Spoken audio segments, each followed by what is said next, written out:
Yo, good day na rin si Sister Adriana. Dito ako ngayon sa New Nemar sa Binyan. Ito sila, mga staff. Kasi may mga naghahanap ng NMAX 2020, nakita ko. Ngayon lang kasi ako napasyal ulit sa mga dealership. Kasi nagpahinga ako ng matagal, kaya nagkasakit nga ako. So meron dito NMAX 2020 na ABS version. Ayan o, yung keyless. Dalawa. So yung mga naghahanap ng installment, andito meron. Dalawa, color black. Ganda talaga nito. Bitin pa ako sa review ko nito. Bali, abangan niyo sa mga susunod. I-explain ko yung sa braking system. Yung parang issue nung nakaraan. Na, ayan na yan ma'am. Yung presyo. Yun, thank you po ma'am. So ito, ang cash ng NMAX is 134,500. Kung gusto niyo ng cash dito, pwede. Tapos, kung gusto niyo naman ng installment, pwede din. Down payment 25,000. Ang 3 years is 6,097 ang monthly. Ang 2 years is 7,618 monthly. May rebate yon na 400 to 200 pesos. 200 pesos to 400 pesos yung rebate niya. Kung 1 year to pay naman yung kukunin ninyo na installment, 12,180 yung monthly nun. Tapos 100 to 200 yung rebate. So yun yung para dito sa NMAX 2020. Ganda na ito. Gusto ko din may na NMAX 2020 actually. Tapos yung Honda Beat, nakita ko yung mga iba pa niyang color variation, yung mga 2020. Para naman to sa mas mababa yung budget or mas tight. Yan o, iba na rin yung mga ano niya, pero hindi pa LED yung kanyang headlight, no? Mostly decals lang yun na iba. Ayun yung iba't iba niyang kulay. Ito yung napansin ko, iba na decals ng street. Iba na. Pero kung gusto niyo mapanood yung review nito, na review ko na din siya. Yun lang naman na bago decals. Tsaka ito, may glossy, may matte red. Ang ganda ng matte red niya. Ito yung nireview ni motor ni Juan, pinahiram ng Honda Philippines sa kanya. Ayun o, ang ganda na ng ano niya, street. Beat street niya, ang ganda na. Very vibrant ng color ng decals niya. Yeah, iba na rin o. Iba na ang decals niya. Pati dito. May mga checkered lang na ganun. Batik-batik. Compact, Sportmatic. Ito yung orange. Orange. Glossy. Ganda na, ganda na. Ito yung black. Red naman yung pagka-checkered niya. Tapos yung Honda Click andun sa likod. Tapos sa Honda Supra GTR, ito yung excited na akong i-review. Hopefully ito yung next na ipahiram sa atin ni Honda Philippines. Gusto ko na kasi ito i-review. Gusto ko makita yung torque, acceleration, yung suspension nya. Maganda rin kasi itong motor na to.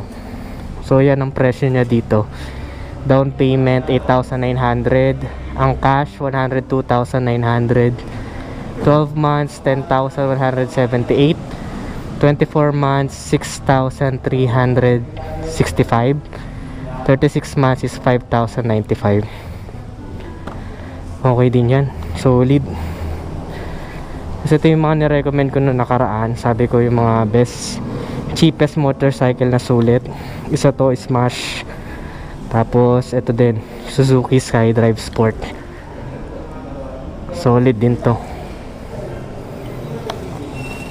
Yeah, Suzuki Raider J crossover. SkyDrive Sport 115cc. Smash. Tas Suzuki Address. Yan, Suzuki Shooter. Meron pa pala nito. Kasi ito yung Smash na ano. Ang ganda pala ng red na Smash eh, no? Solid din kasi Smash. Talagang subok na. Okay din to, Smash. Gusto ko nga to eh. Pang everyday use. Sulit na yan. Yung SkyDrive Sport, yung Smash, ang presyo niyan 58,900. Ang cash 58,900. Down payment 3,500. 12 months 6,000. 24 months 3,693. 36 months is 2,924. Ayun. Bali bibisita ko, ay ito pala, speaking of Sniper, ibisita ko sa iba pang dealership, pero ito Sniper 150. Hindi pa to yung 2020 version dahil analog pa yung display nya. Analog pa. Ayan no. Pero kung gusto nyo ma-review yung ganitong version ng Sniper, i-review ko. Pero may naka-line up na ako na yung 2020 version, yung fully digital na yung panel. Pero para magka-idea lang kayo, yung ganitong version na 2017 yata to or 18, ang down payment 8,900, kung cash 99,800, 12 months is 10,111, 24 months is 6,324, and then ang 36 months is 5,061. Ayun naman, TFX. Tas may yung salty, yung sporty, pinaghalong soul tsaka sporty. Kung ganito naman yung trip ninyo, isa din to sa mga recommend ko dun sa top 10 na cheapest motorcycle para sa akin. Down payment neto 3,900. Ang 12 months is 6,933. 24 months is 4,267. 36 months is 3,378. Tapos kung cash nyo naman bibilin, 67,900 pesos. Solid din to. Yun nga lang, carb type pa, so medyo hindi pa siya ganun katipid sa gasolina. Pero ito ang trip ko talaga. Ang ganda ng makina.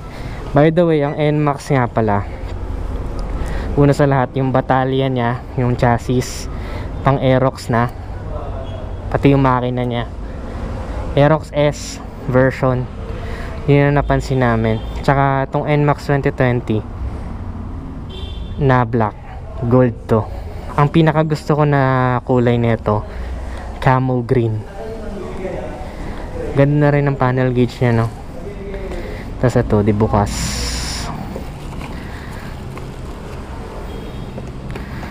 Ganda ng pagka leather, parang leather na itsura niya, ina-achieve niya. May hazard, may busina. Kala ko ano inaano mo eh, temperature check mo ako eh sa malayo. Ano pang bago nyo dito? Ayan na yun. Ito na yung mga bago eh, no? Honda Beat tsaka NMAX. Ito naman, Pantra, pan-tricycle. CT125. Down payment 3,900. Cash 50,900. Kung 12 months installment 5,228. Kung 24 months 3,270. Kung 36 months 2,617. Ayun, mga Pantra, Barako. May Barako. Ano tol? Sa vlog ka na naman. Nasa vlog na naman ako. Ito Barako, mga Pantra, TMX. Ang TMX battle ano? Pagkabaha matibay. Oo naman. Huwag mo na mapabuti ng tubig sa tambucho. Sa tambucho. Kahit ng motor, sirayan. Okay. Ayos na, magsasara na sila dito. So, yun, may Honda Wave din doon. Honda Henyo. Last na, dito ikutan ko lang. Honda Henyo tsaka Airblade. Yung Beat pala, ito yung presyo niya. Down payment 4,900. Cash 64,900. 12 months 6,500. 24 months 4K. 36 months 3,167. May rebate pa yon. Yung Honda Airblade naman, 10k down payment, 12 months 11,012, 24 months 6,887, 36 months 5,512, kung cash 102,900. Tapos last, itong Honda Henyo, gusto ko din to sana kasi kakaiba itsura niya. Ang presyo 72,900, down payment 6,900, 12 months 7,063, 24 months 4,417, 36 months is 3,536.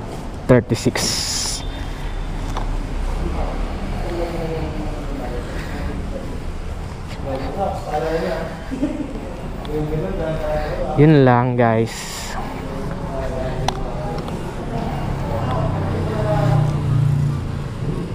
Yun lang.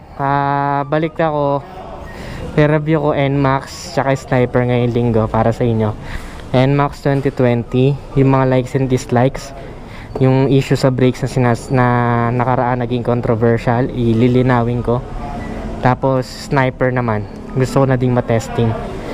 And subscribe para mapanood yung mga future vlogs. This is Ned Adriano. Always keep it cool, ride safe always. Bye bye now.